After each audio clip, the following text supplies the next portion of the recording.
Hey, welcome, folks. Everybody who's watching us tonight. I feel a little bit like saying, Watson, are you there? Because this is the Town of Cohasset Board of Selectmen's March 31st, 2020 meeting. And it is the first meeting ever in which we are doing completely virtual. And we're using Zoom technology, and as well, we're on 143 TV.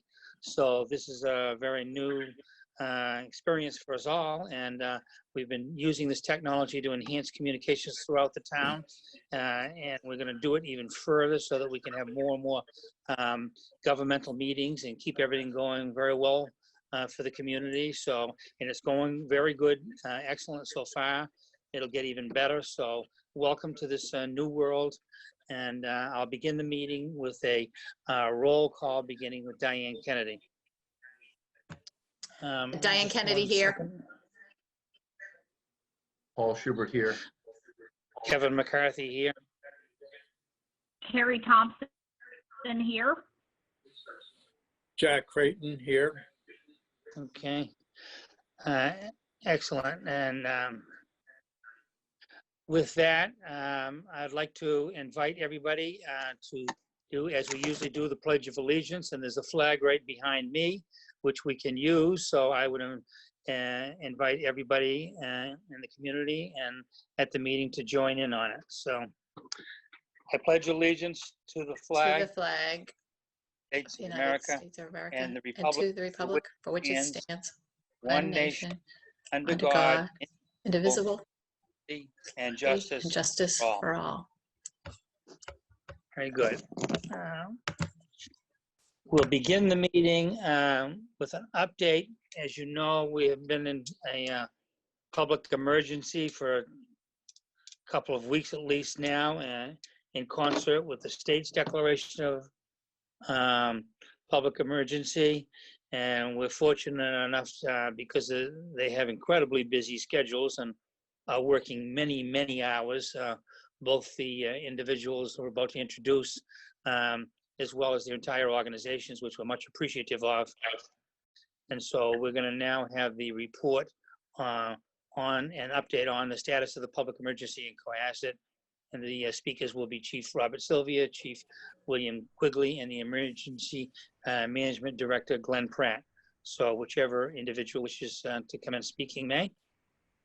Okay, Mr. Chairman, thank you very much for this opportunity. I will kick this off with just a little bit of background, and then Chief Quigley will pick up on his piece as far as public safety. And Glenn's got quite an update on some of the things that we've been doing for the past month. So what I want to remind you, it's been a while since we've had a chance to meet and talk about this, but we've been meeting collectively as a group now for over a month. We started our planning back in January. And at this point, we still meet daily at 8 o'clock with the public health agent, the public health nurse, the town manager, human resources director, DPW director, police, fire, emergency management, and IT. And that's 7 days a week. We meet every morning to review exactly what's happened in the past 24 hours. And as you all know, it's been happening that fast. So we go over the events of the day, things that we need to deal with, and we have been fully prepared for what we think is coming. A month ago, I said to you, I thought there was a freight train coming. Well, it's headed this way, and I think everybody's aware of it. On top of those daily meetings, twice a week, we meet with that core group, and we also include the schools, finance, elder affairs, procurement, and safe harbor. Again, we have had a great partnership between all of those agencies that are all together. And more on that, as I said, between Chief Quigley and Glenn. But at this time, I just want to take a moment to just mention the fire department is obviously ready to go. The ambulance is stocked and ready. We have all the PPE we need, the protective equipment that we need. The crews have been thoroughly trained. We've had great partnership with South Shore Hospital, that our emergency medical director at the hospital not only has been advising us on guidance that, you know, picks up on what the Department of Public Health has given us and what we've gotten from the CDC, but in addition to all the guidance, he's also been the emergency medical director for our regional communication center. So they are they are fully prepped to do this also, to do what we think we're going to run into in the next month or two. And along that line, they're asking all the right questions. Chief Quigley and I have a lot of faith in the fact that as we put our folks into harm's way, that they know what they're getting into on a case-by-case or call-by-call basis. So the only other thing I really like to touch on real quick is, obviously, if you got to see the governor's press conference this afternoon, he announced that the stay-at-home order has been extended until May 4th. And I'd like to take a moment just to remind everyone what the stay-at-home order was. So along that line, on March 24th, the Mass Department of Public Health issued a public health advisory to provide guidance regarding stay-at-home and safe practices. The purpose of this advisory is to take strong action to reduce everyone's potential exposure to COVID-19. So what does stay-at-home mean? And I'm going to use a little bit of a different term here, and you're going to notice it as soon as I say it. But what does stay-at-home mean? It means only leave your home to address essential needs, get some fresh air and exercise. And if you do, avoid unnecessary contact with other individuals. You can still go outside to get fresh air. However, you must practice, and here's the big two words, physical distancing. We keep hearing about the other two words, social distancing, but there's nothing social about it. And that's what we're trying to get that message across to folks, that physically distance yourself by 6 feet. It doesn't mean going and have an extended time with your friends at 6 foot distance. This is about time and distance and a virus that is incredibly, incredibly contagious. And I'm sure Dr. Schubert will speak to that later. So, as it said, you can still run your essential errands, such as going to the grocery store or the pharmacy, but you should practice physical distancing. Stay away from people as you can when you go shopping. If you are at high risk, and that's everybody above a certain age, which there are some people on this call that might be, or at this meeting that might be, the stores and the pharmacies have created alternative hours for you to go and do this, and go shopping, go to the pharmacy and do it safely. Check with those, and Glenn again may speak to that in a minute. All right, what does physical distancing not mean? It means parents should not be arranging play dates for their children, and all individuals must eliminate close contact activities such as pickup sports games. What it doesn't mean is physical distancing does not mean social isolation. We have phone calls, we all have phones, we have cell phones, we have FaceTime, we have Skype, we have GoToMeeting, we have Zoom platforms. I know a lot of folks that are getting together with their friends in a virtual way. It's a brave new world we entered. So, you know, it is what it is. And I've kind of been with, we're asking a lot of everyone, but by staying at home, you're looking out for your health and the safety of your family first, your friends and others. Everyone in Cohasset has an important role to play to slow the transmission of this virus. Every instance of potential exposure that can be eliminated is an important step to our community. So if you would like to see more about that social distancing, and as I said, physical distancing, go to mass.gov/COVID-19 or call 211. That's where you will get your answers. Go, as Governor Baker keeps trying to tell everyone, please get your information from credible sources. Do not believe what is coming out of the TV every day. Go to the right places, get the right information, stay fully aware of everything that's going on. And the last thing I'll say, stay home, stay safe, and save lives. Thank you, Mr. Chairman. And I'll kick this over to Chief Quigley. Well said, very much. And Chief Quigley will be next. One second. I think I'm unmuted now, I believe. You're unmuted now. Okay, can you hear me? Can Yes. you hear me? Okay. Yes, what do you, are you Trace, zero, Chief, you could throw up 0196? No, that's Lieutenant Lennon. I'm iPad. I should Okay, be on. You got me? You're right. Okay. You're on. Go ahead. Can you hear me? Yes. Oh, field is Trace, can yours, you throw up that graphic Chief I sent over? William Quigley. The host Okay. disabled me from Tracy? putting anything up on the screen. Can you hear me? I can hear you. Chris, can you unblock her to put a graphic up?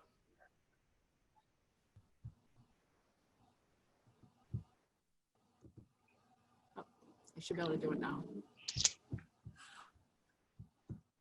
Okay.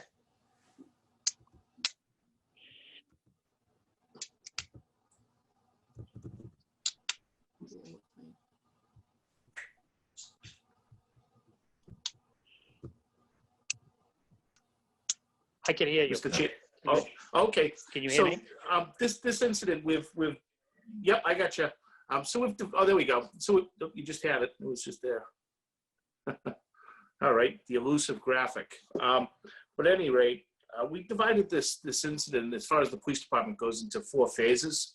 And the first phase started, back in February before this was really on everybody's radar as much as it is today. But we call that the pre-planning phase. And during that time in February, we met with the fire department, the Board of Health, and emergency management, and we ordered bulk supplies of PPE. That's included 6 cases of hand sanitizer, 3,500 pairs of rubber gloves, 70 Tyvek suits, 150 pair of eye protection goggles. We have 400 masks. That includes surgical procedure masks and rapid deployment hoods. And again, we coordinated with those other departments. Can everybody still hear me? Yes. Okay, Yes. great. If there's any questions, just jump in. And during March, we had our first case of COVID-19 on March 1st. It seems like an eternity ago, but it was March 1st. And Trace, can you try loading that again? That graphic, it's still getting a white screen, but Yeah, it's weird. we called. I took it. Yeah, got it. It should be up there. It's saying it's sharing it with you guys, but nobody can see it. If you, nope. Well, that's okay. I can read here. So during the month of March, we're in a state of increased readiness. And during that time, we issued the PPE to all the officers. We installed extra sanitizing stations, extra sanitizing stations within the police station. We adjusted a lot of our policies and procedures. We modified some of the command staff schedules and how we run roll call. And we also, there we go, there it is. We also have daily briefings with the leadership, as Chief Sylvia alluded to.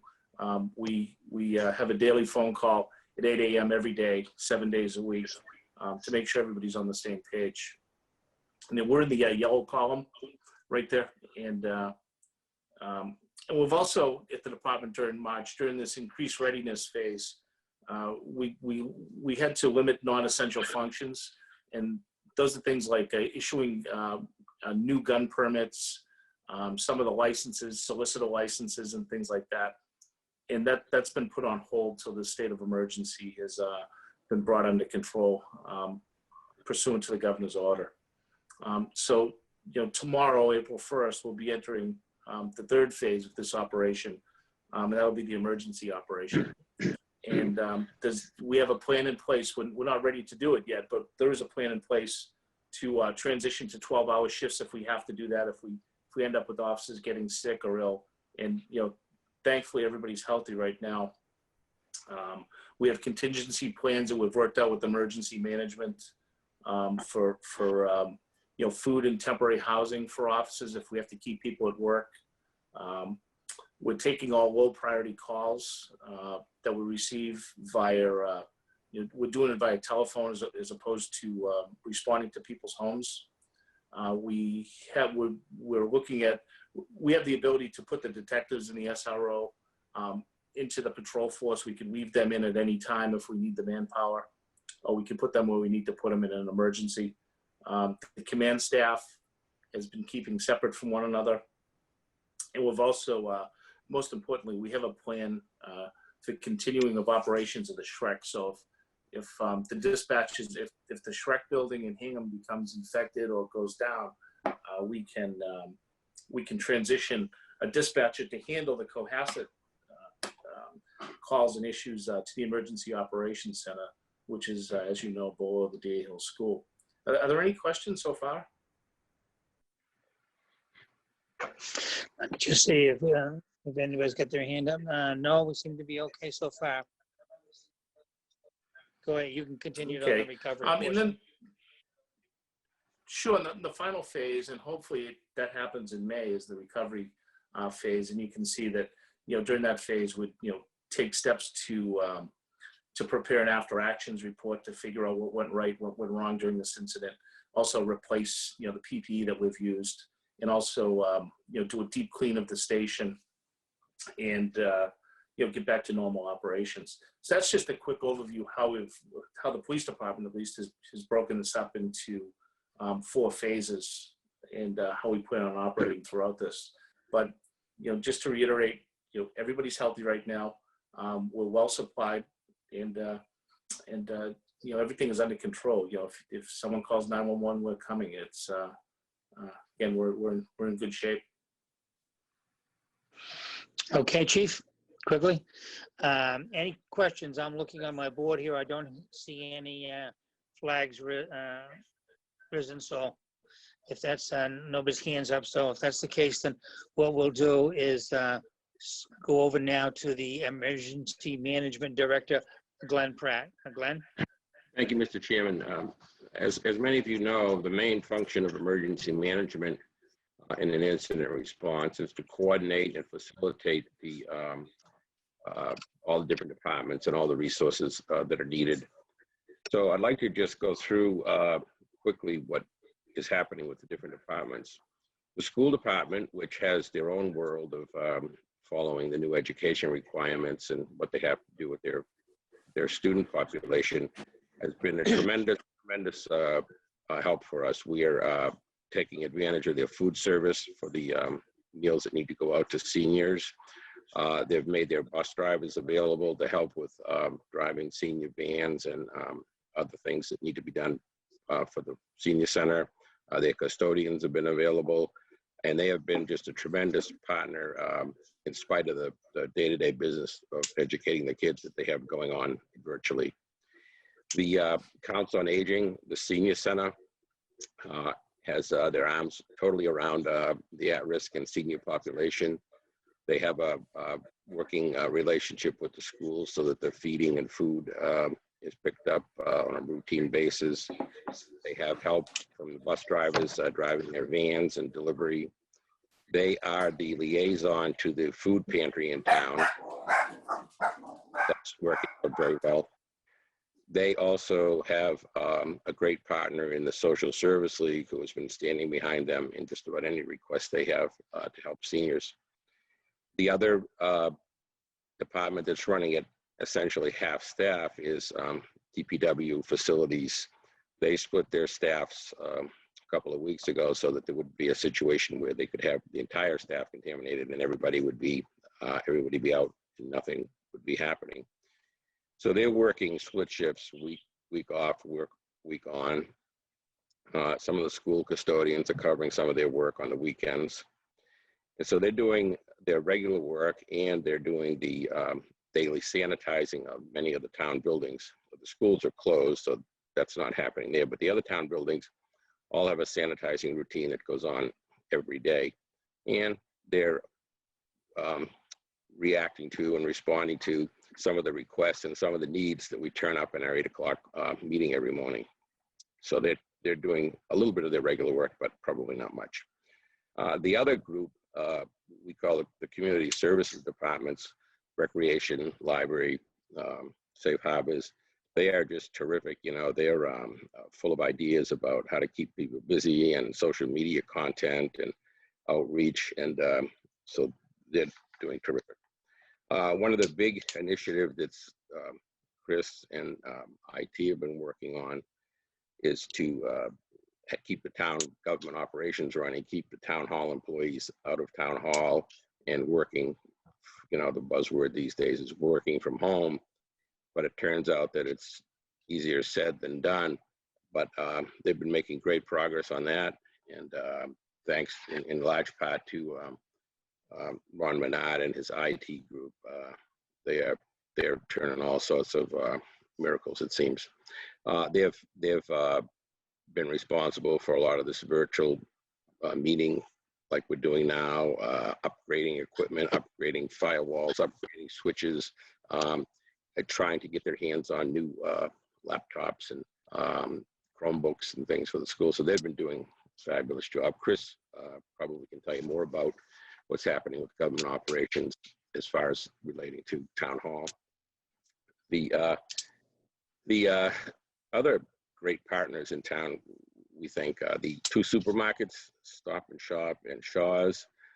They've changed around their hours. They have procedures in the stores to protect customers and their employees. They speak to us every day about what they have going on and some of the initiatives that have come down from their corporate headquarters. They continue to say to us, there is no supply problem.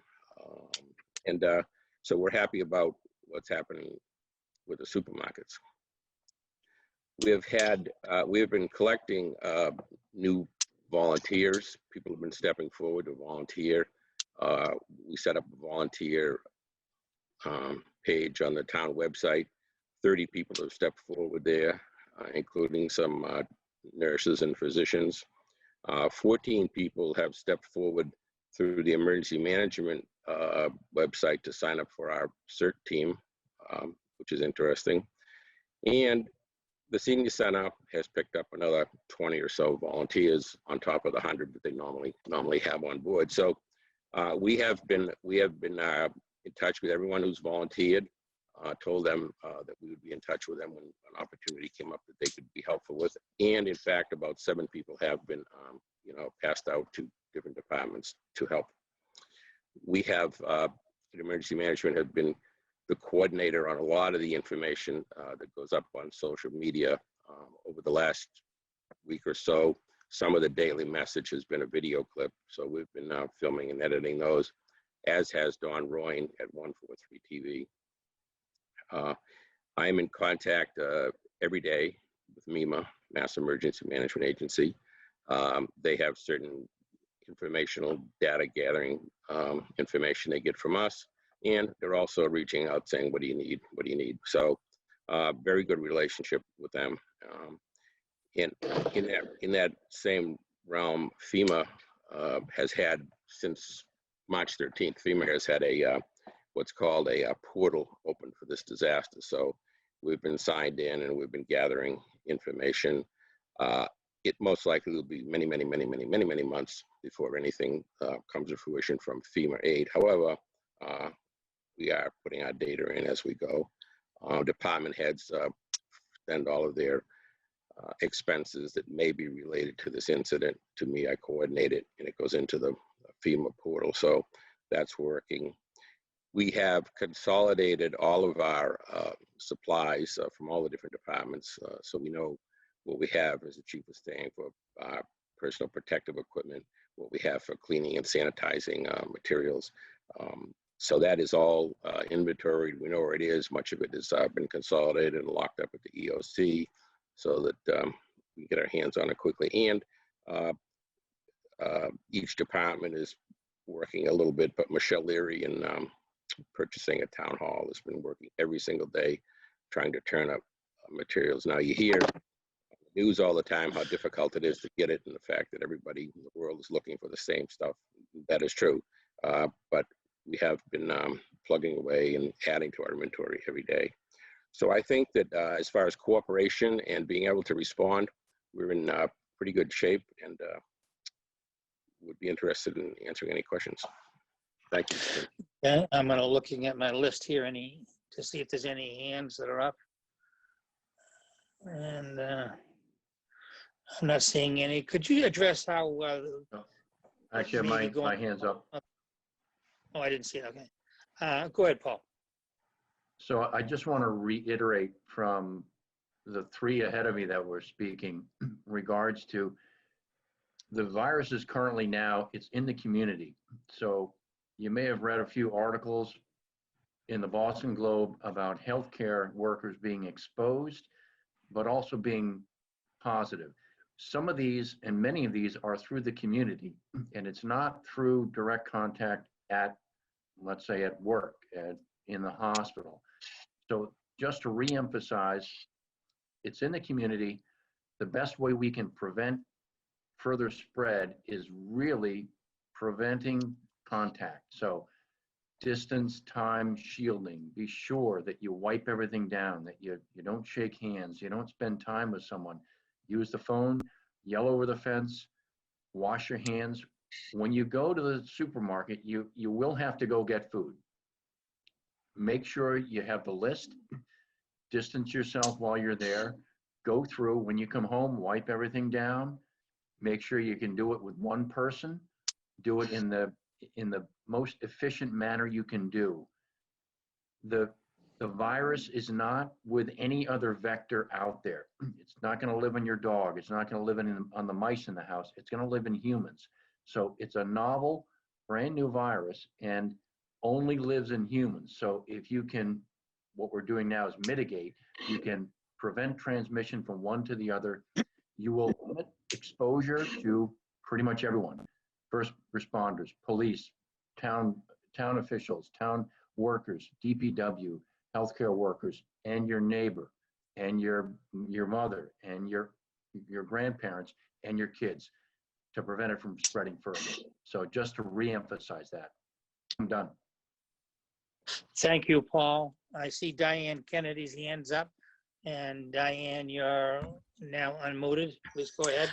I don't know whether Chris is going to address some of the general government operations, but I think one of my big concerns as the board and as an employer is making sure that our staff members, particularly those of you that are with us tonight and some of the other senior staff who I know are meeting every single day and probably, very long calls under extraordinary circumstances. And you all have everything we're dealing with too, which is families and elderly parents and siblings and cousins and kids at home. So I just want to make sure that Chris, you have our support. And, I think if there's any way of sort of managing some downtime for some people or rotating them, whatever you choose as an administrator to do, I think we need to be supportive of that, because this is it's taxing on all of us, and I know just from work, my own work, I'm spilling over working 15 hours a day, and I still have to, deal with where am I going to go grocery shopping and how am I going to feed people, et cetera. So. Thank you, Diane. And I don't see any, I see a hand up with Chris Senior. Chris, go ahead.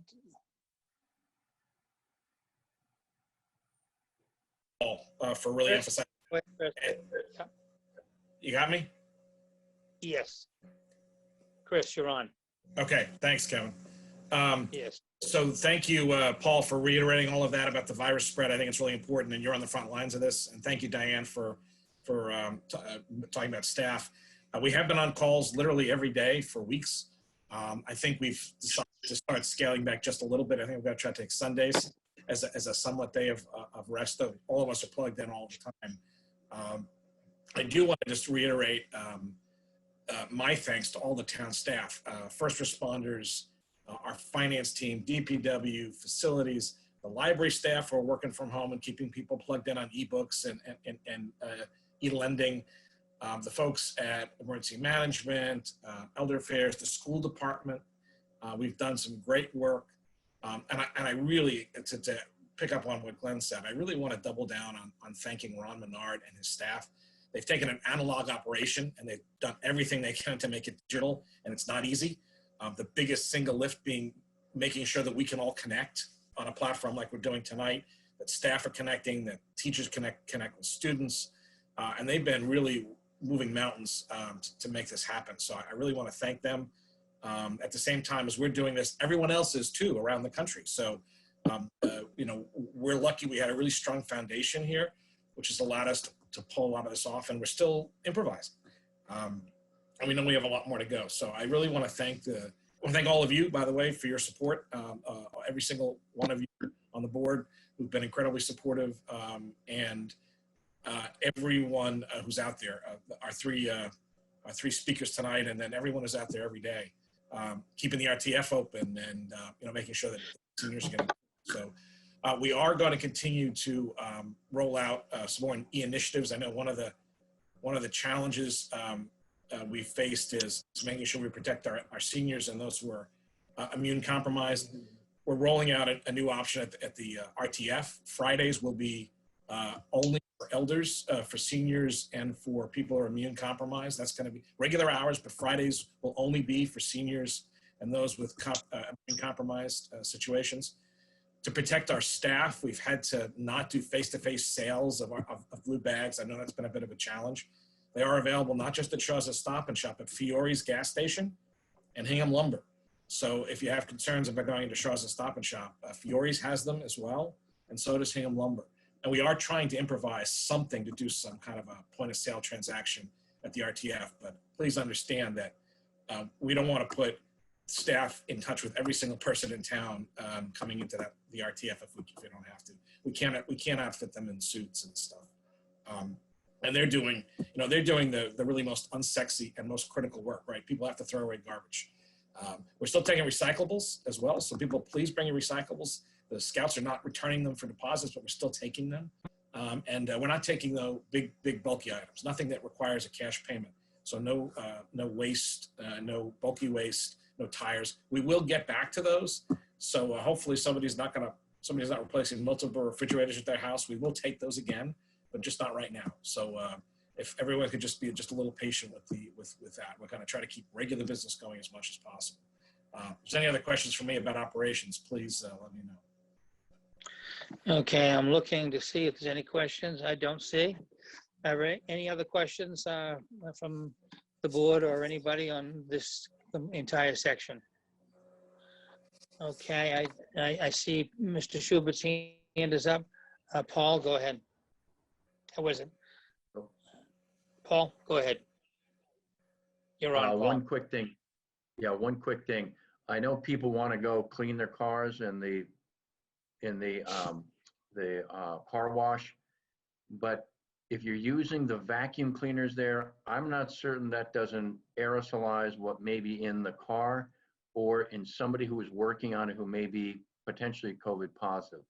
I would recommend if you want to vacuum your car, use your own vacuum at home just in case. I'm not certain whether or not a vacuum would aerosolize someone's cough when they're cleaning out their car in a public place where they're doing the vacuum. That's all. Thank you, Paul. Any other questions at all? And I'm not seeing any hands up. So we'll end this portion of the meeting. The next portion of the meeting is discussing temporary change in the public meeting posting board from town hall to town website. This is how we post meetings and such as this and other meetings. For this, I'm going to turn the program over to Chris Senior. Okay, Chris, go ahead. One Thank you. second. You there, Thank Chris? you. I got you. Can you hear me? Yes. Thank you, Kevin. Yes. So I had spoken with Carol St. Pierre about this particular circumstance, and the clerk staff is also only working part-time in the building. They're here, but they're not here every day. And historically, and for good reason, the primary posting, the official posting, has always been on that bulletin board, and the website's always been kind of a bonus. It's we obviously update it and use it, and one of the reasons for that is that the posting on the bulletin board is permanent, so it's up there. The challenge with electronic posting is that if power goes down or the website goes down for 6 hours, every meeting has to be reposted. Everything that's posted is no longer valid. So that's one of the reasons we've never gone to that on a regular basis.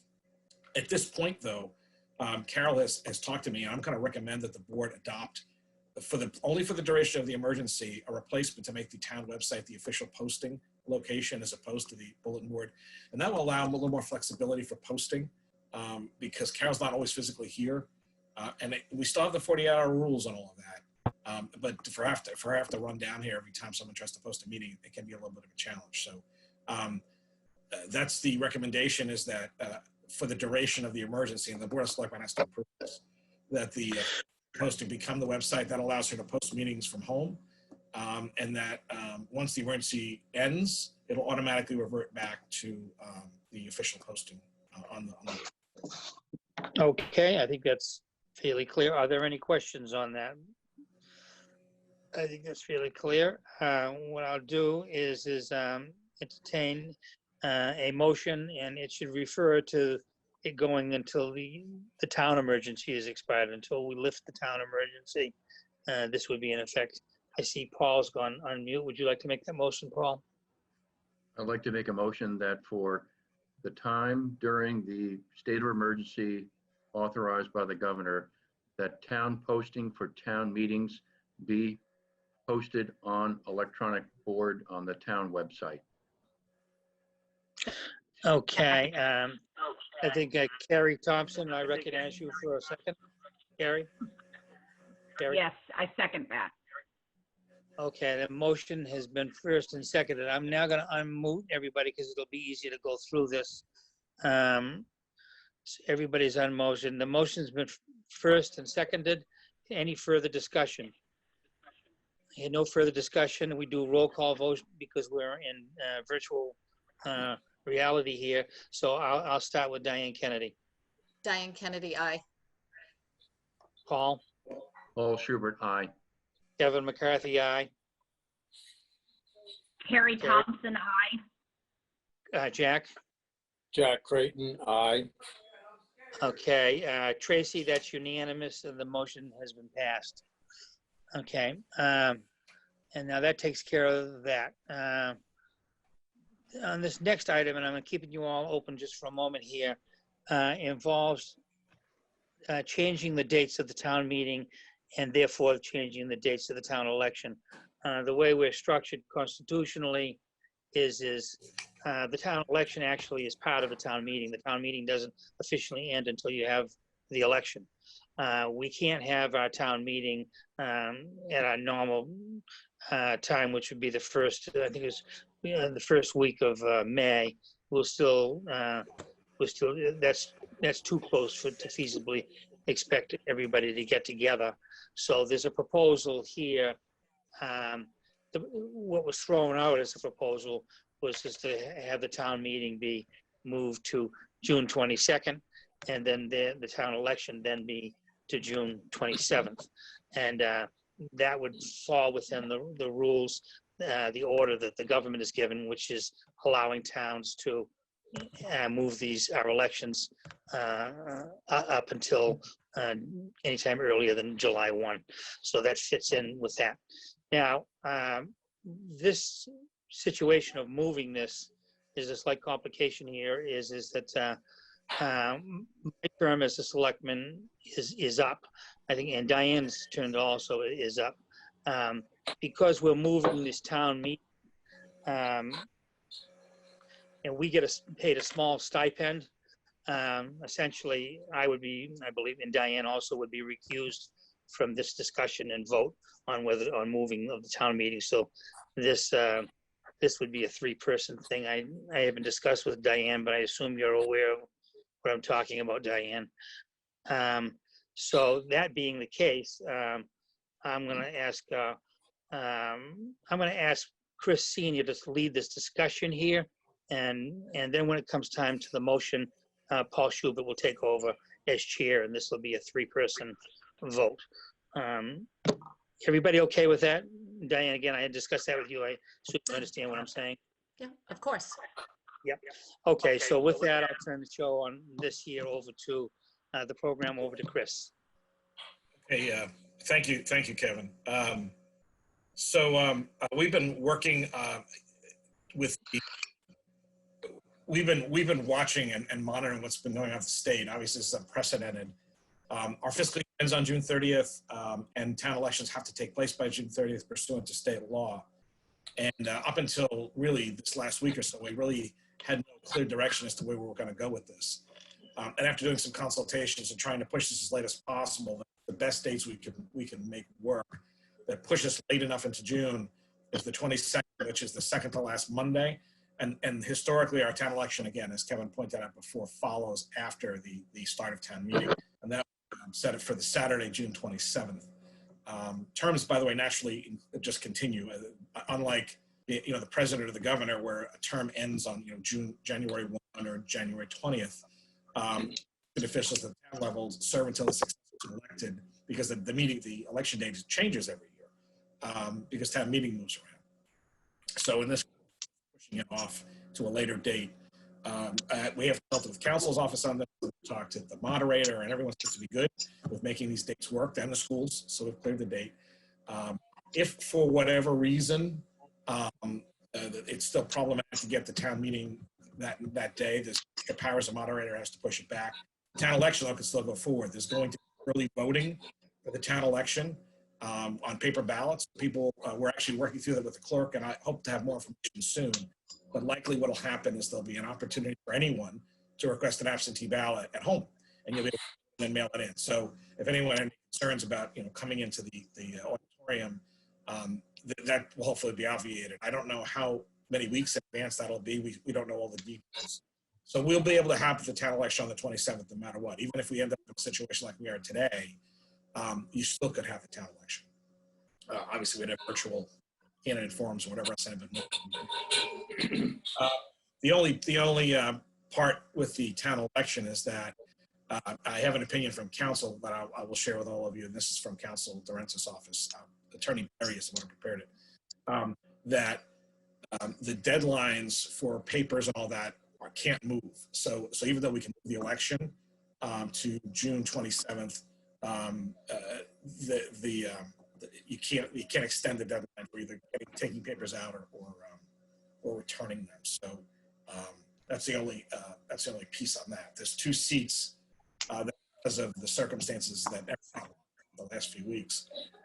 There's a Board of Selectmen seat and a Recreation Commission seat that have no filed papers at this point. So those would be write-in campaigns. So that's the practical reality of how the election would work. There'll be more information on it. Town meeting, we'll talk more about that in the next couple of weeks. That said, I think the 22nd is a practical date. We'll just set theirs for the 15th. We should be able to make this happen in June. In fact, we have to make it happen in June, because even if the town meeting itself is scaled down, we have a budget to adopt, some other very important work that has to get done before the end of the fiscal year. So that's that update. If anyone has any questions for me. Yeah, Chris, Chris, so from a point of view, from the state point of view, we could potentially do it a monthly financials if necessary from June 30th on. Is that right? Yeah, it's what's called a 1/12 budget. One of the challenges, we don't operate in a 1/12 reality, right? We have spikes for debt. Debt service is not level funded every month, and right. Other payments for insurance and things like that also peak. In fact, July is one of our biggest months. Prepay certain things and save us money. We don't necessarily have to prepay certain things, but there's still debt payments, other things that come due in July that we have to pay. So there is a backup fail-safe if for whatever reason we couldn't adopt the budget.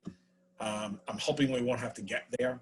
And coming into the 22nd, I'm expecting some other towns had town meetings by that point. And we'll see how it all works. Backup. Chris, I have a quick worst question. case. Yeah. Chris, Right, so Terry. just want to confirm to you that the signature deadline then has already passed. I know some people who have thought about still submitting the signatures weren't sure because the legislature was thinking about maybe extending that deadline, I know, for other hireable seats. So I didn't know if you'd heard anything about that or if we're just keeping it as it being a deadline that is passed already. So that's a good question, Carrie. I was actually talking about that with both Carol St. Pierre and with Council Berry today. We actually had a couple of calls. The legislation didn't move those dates, those deadlines. I don't know why. I mean, it may have just been an oversight. They may change that. But as of today, they haven't. So as of today, the deadlines that happened in March, earlier this month, are still the deadlines for having taken out papers and returning them. That may change, but at the moment, the state had not changed. So our Council Berry did talk to the elections chief at the Secretary of State's office, and we went through all of this. So the selectmen can most certainly change the dates. That's not a problem. But at this point, that have to be, again, this is subject to change, but as of right today, they'd have to be, those 2 seats would be open and would be ready.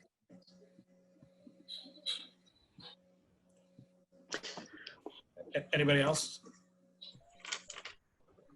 So It's off to you, Paul. Yeah, so there is some precedent for this in the 1918, 1919 Great Influenza. They did have pushed back some of the local elections in various states. I'm not certain whether it was in the Commonwealth, but I know they did it in the Commonwealth of Pennsylvania. They did it in upstate New York and a few other places where the Great Influenza caused a very similar situation where it disrupted potential voting. So there is precedent for this, just to let people know. And this is extremely unusual. Obviously, we're in a once a century, hopefully not more than that, world. And every other, and again, we're a little unique. And you know, if you had a set date like in November, hopefully November's, that's a long way away. Because our local elections here are tied to town meetings, they kind of move with them a little bit. So when you have to move town meeting, you sometimes have to move the town election. And again, so the emergency bills allow the selectmen to do that. And that's and again, I sent out, I could put it up on the screen, but I also sent a motion a little earlier to everyone's email for tonight for this. So then I'd ask for a motion acting as vice chairman in lieu of the chairman for moving the new dates for town meeting and town election for a tentative date June 22 for town meeting and June 27 for town election. Can you see the screen, Paul? Can you see what I posted up? Oh, there we go. Okay. I'd ask for a motion for the town of Cohasset motion pursuant to section Sorry, 1. Paul, go ahead. I'd like to ask for a motion, town of Cohasset motion pursuant to section 1 of chapter 45 of the Act of 2020, because of the state of emergency declared by the governor pursuant to Executive Order 591, declaration of a state of emergency to respond to COVID-19, and the Board of Selectmen's March 16, 2020 declaration of emergency.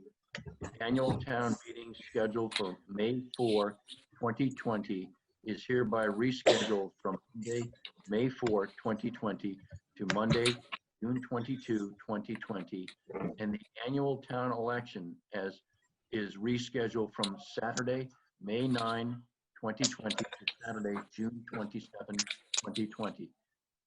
Do I have the motion? I Yes, you do. second that. So the motion has been first by Jack Creighton, seconded by Kerry Thompson. I would ask for a roll call vote. Jack?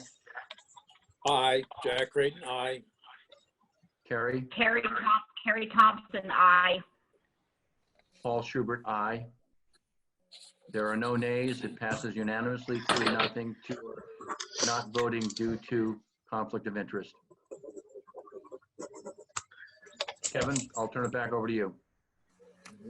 Well done. Thank you very much, Paul. What we'll do is going to go, excuse me? Yes. What we'll do is we're going to go next to a discussion of this. There's been actually a considerable amount of legislative action going on both at the federal and the state level. This will just be at the state level, but to review some of the pending and possible but not yet adopted bills, just so the board can get a preview of it and the town can too. So with that, I will ask Christina to conduct that review of state emergency legislation. Chris, you're on. Okay. Thank you, Kevin. I've been in touch pretty regularly with Senator O'Connor's office and Representative Moschino's office because things at Beacon Hill are moving pretty regularly. Then they're operating with a very unusual schedule and setup right now too. So there's a couple of big things that are still being considered, and they're moving along. I don't think anything was actually adopted today, but I didn't check back late in the afternoon. A couple of them are things that Paul mentioned, changing changing the 1/12 budget and allowing a little more flexibility if a town meeting couldn't take place. Also, for a water and sewer district, if they couldn't adopt the budget, they could go to a 1/12. That has not been adopted, but it's something the state's looking at. Something else, it will grant the town moderators special powers to extend a meeting by 30 days. It used to be just for a weather-related emergency or public safety emergency. They've added a public health emergency. Well, they will add, hopefully, public health emergency to the, which would allow the moderator on his own, with consultation to be able to move a meeting in a public health emergency. Not just, because I know I've been told that at least once in the past, a special had to be moved because of a snowstorm or a regular town meeting. So that was always in the moderator's power. Now it would allow public health as well. There's also some very technical things about the ability to move around free cash and spend other revenue that you have if you really have to do it on an interim basis. And also allow, there's a lot of technical things that happen at town meeting. There's, resetting the revolving fund accounts and all that. Some of these would allow that to move and not have to worry until a later date. Very important, there's some big deadlines coming up. Our tax deadline is May 1st. And right now we can't change it, but the state legislation would allow the Board of Selectmen to move that deadline to June 1. It would allow the Board of Selectmen to waive penalties on late payments. Again, that hasn't happened yet, but that would be something that the legislation would allow. And that we'd also be able to, right now, the deadline for exemptions, real estate is actually April 1. In fact, Mary Quill went to somebody's house today to pick up a form from them. She's a full service assessor. That bill hasn't passed yet, but if it does, the board will also be able to allow to kick that deadline back to June 1 as well from the April deadline to allow people to file exemptions, senior exemptions and other exemptions up until June 1 for the next fiscal year. So those are still pending. Those are some of the big things. Also, you probably heard the talk about allowing retirees to come back to work. There's always been an hour cap. You can only work so many hours. And that would be lifted to allow retirees to come back into positions where they might be needed in a critical emergency.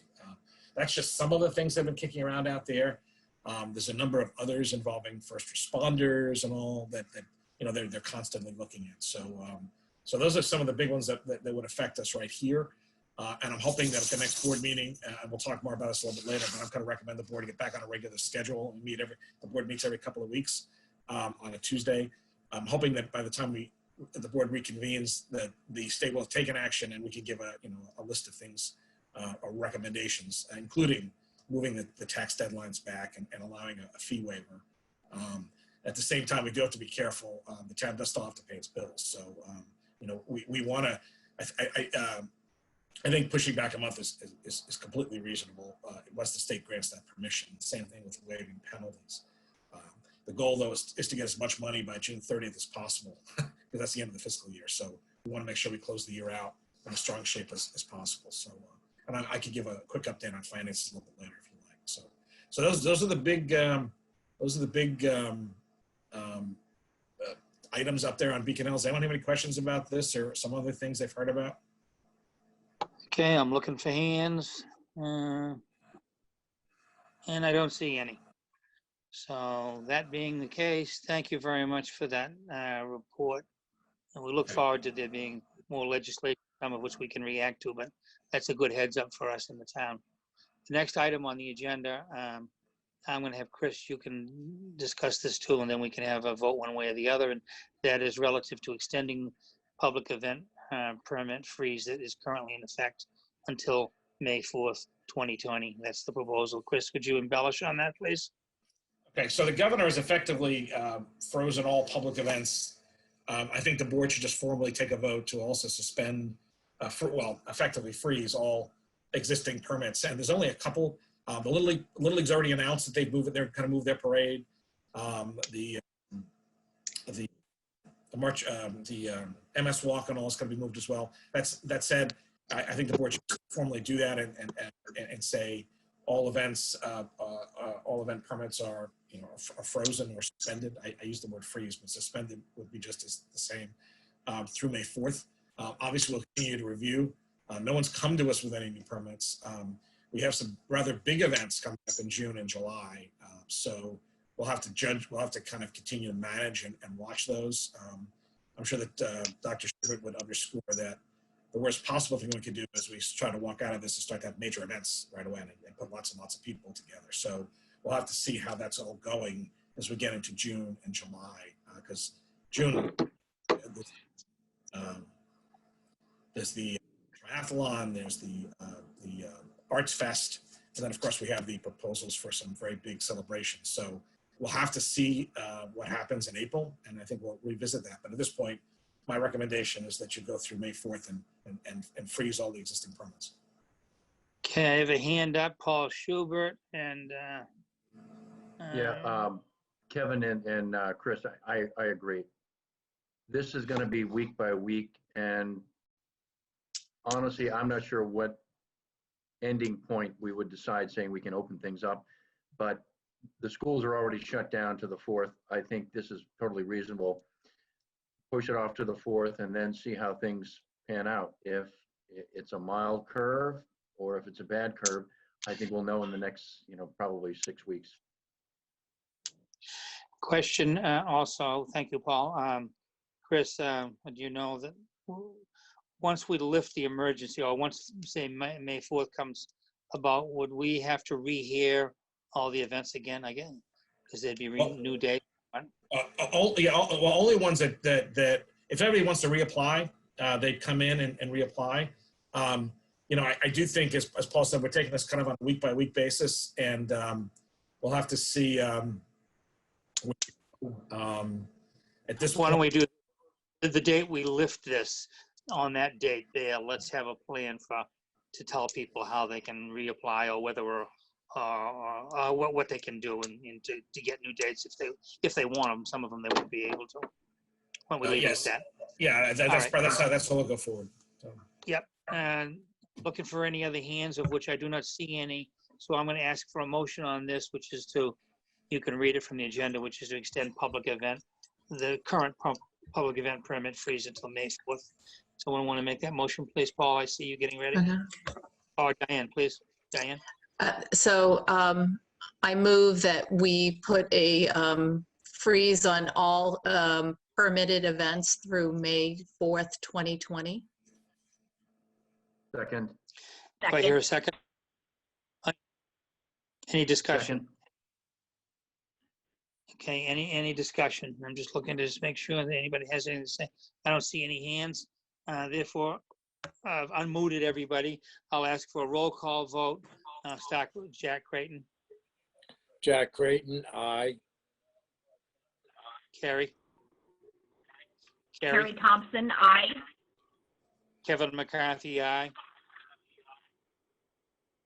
Paul. Paul Schubert, aye. Diane Kennedy, aye.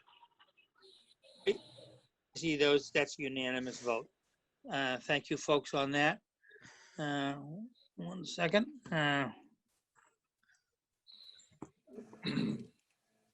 With that, I'm going to ask for the Christine to come back up again and give the town manager update. Chris, the floor is yours. Let me, and you're all set, Chris. Okay, thank you, Kevin.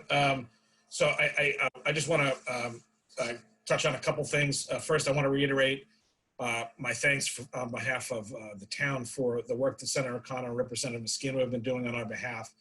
They've been in regular contact. One of the very first people I called in early March was Senator O'Connor's office, and he was very helpful when we were in the very, very earliest stages of this, plugging us into information when we really didn't know what was going to happen next. But they've been both very helpful. Their offices have been very helpful, and I want to thank them for all their cooperation. It's been a very all hands on deck, and they've been very helpful in keeping us plugged in to what's going on at the state level. I am going to recommend, Kevin, that the board officially do establish dates of meetings. I'm going to recommend you meet every 2 weeks. You meet again on the 14th and the 28th. And I do think that by the time we get to the 28th, we're going to have to figure out a way to get more. This seems to be working well. We'll have to figure out a way to get more people up on the platform if we're going to do. Like we have a couple of liquor license applications. I mean, there's nothing that's has to happen tomorrow. But if we're going to start doing regular business, there are a couple of fairly routine. There's a new one to replace Simply Smith's, I think, and then there's a change of manager at the Cohasset operates. So I think they're both vetted and ready to go. We just want to make sure we had a platform that would work. So that might come up later in the month. And some other I'm gonna just because just to take care of that, just so the board knows, and unless I'm seeing any objection, we don't need to vote on this. I believe it. Yeah. We're going to set the next meetings are going to be for the 14th and the 28th. And so I'm going to look to see if I have any hands, if anybody wants to say anything on that. I don't. Those will be the next two board meetings, and they'll be virtual like this. And then we can decide the further board meetings after that. But those are the next two ones. I just wanted to take care of that. Chris, go ahead. Okay, thank you, Kevin.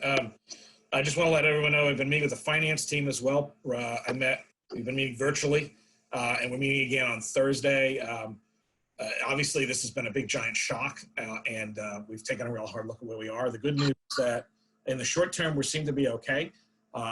People generally pay their bills on time in town, and both the commitments for our motor vehicle have been collected well. And property taxes to date have been collected at our usual very high rate. And we're hoping that's going to continue even with some delays right through the end of the fiscal year. That said, what happens next year, we don't know. On a call I was on earlier today, the state did talk about they're having a big administration and finance meeting next week, and they're going to be taking a look at the state budget. I've heard different numbers. Obviously, the state revenues are going down. Whether this is a short drop or something longer term, we don't really know. That said, at the local level, we're okay. We're a AAA credit. We have some strong financial stabilization funds in place. That said, it's highly likely we're going to have to take a hard look. We are starting to take a look, but at the budget for fiscal year 21. So this will be something that'll be coming up again before all of you in the not too terribly distant future. There is one project I did want to bring up to all of you tonight because Brian Joyce reminded me about it. If you remember the Town Common project, the restoration of the project, we have a $250,000 Safe Streets grant to improve it. We actually have the opportunity to begin work in April. There's pros and cons to that. The pros are that it's the construction crews are available, the money's available, and with the nursery school shut down, there's less disruption. On the other hand, there's mostly going to be disruption for the people who live around the common. And since everyone's at home right now, it would be something that would be happening in their front, right in their neighborhoods for some number of weeks. And it's tearing up the concrete. Some of this is going to be loud and it's going to be messy. So I'm just bouncing this off for some thoughts. We don't have to make a call right this second, but I just wanted to get a vibe on this, whether or not we should think about doing it now or consider waiting until the fall. I see Diane Kennedy's got a hand up on this, so go ahead, Diane. Yeah, I think this begs a little bit of a deeper conversation too, because we did express to the nursery school folks that we would have them back, before we made any forward progress on this project, just to kind of assess the situation. And I mean, of course, everything is, how do you assess and what do you assess?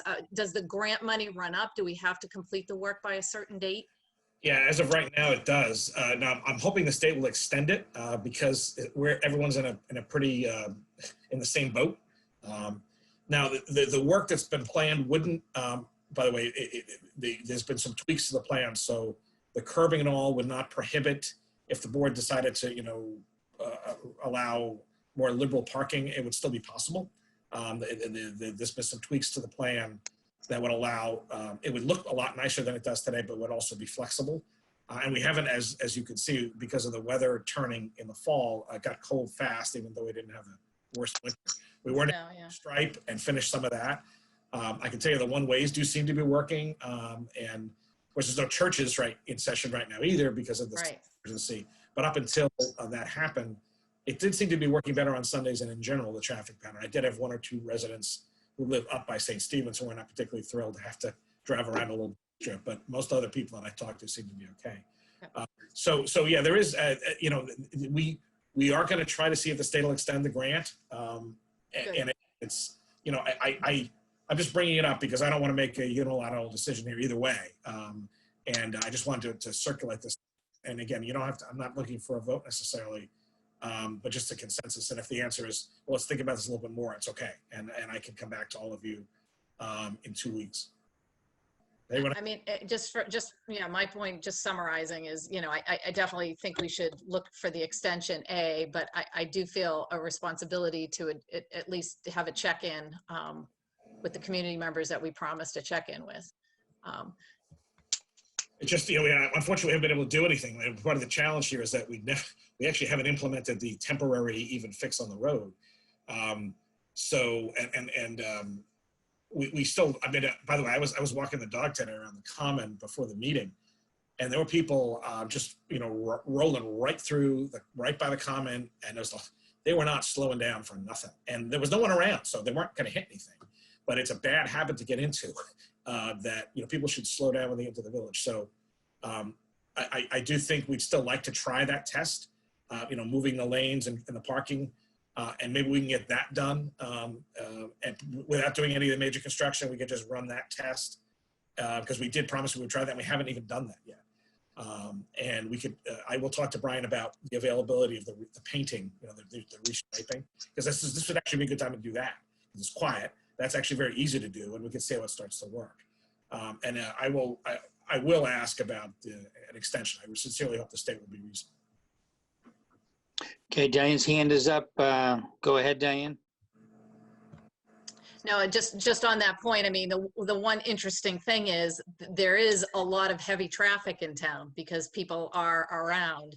So, you know, any kind of tests you can do, it probably is a good time because it's like a weekend almost. And people are driving way too fast. I was going to leave that for my selectman comment period, but I'll shut up now.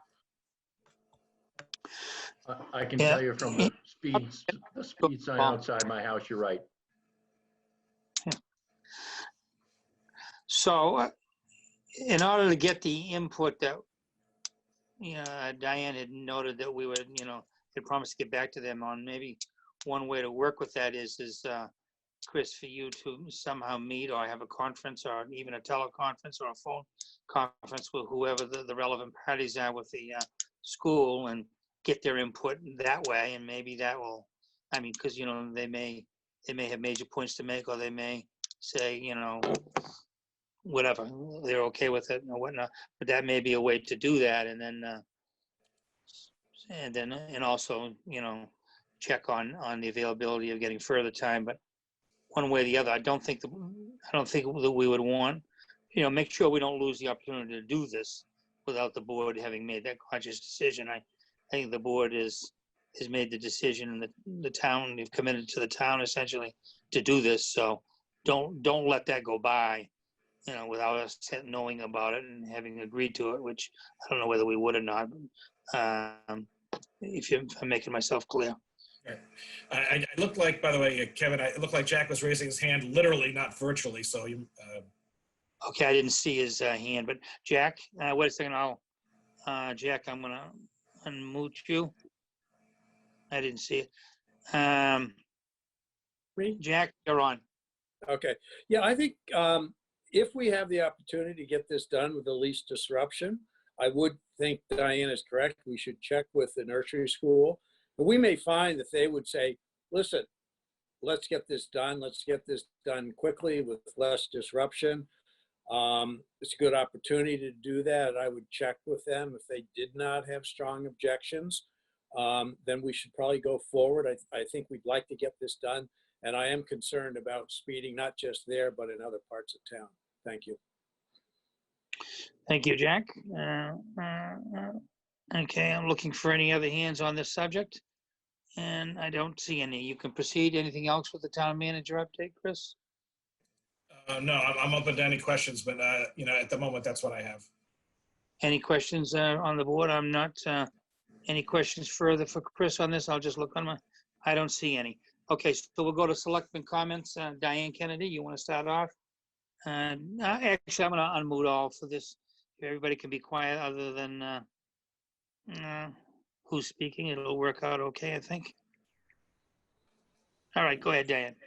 And I'll call on each of the selectmen to speak. I'll just keep it brief and just say, thank you to everybody who's really come together as a community. It's what everybody says, in times of trouble, people really rally, and the people that have volunteered, and there's all kinds of initiatives with citizens in town to, expand food pantry or come up with a creative community cooking or do mental health videos, which I know are going to get rolled out this week. So just a thank you to the town leadership and the community in general for everything they're doing under very trying circumstances. So thank you. Thank you, Diane. Paul? Yeah, I just wanted to say that check on your neighbors, check down the street when you're out walking. The town has really come together on this, and it's going to be a very difficult bunch of weeks ahead of us. To the public safety, to the emergency management people, and to all the people working in town. This is going to be very difficult, but we're going to get through it.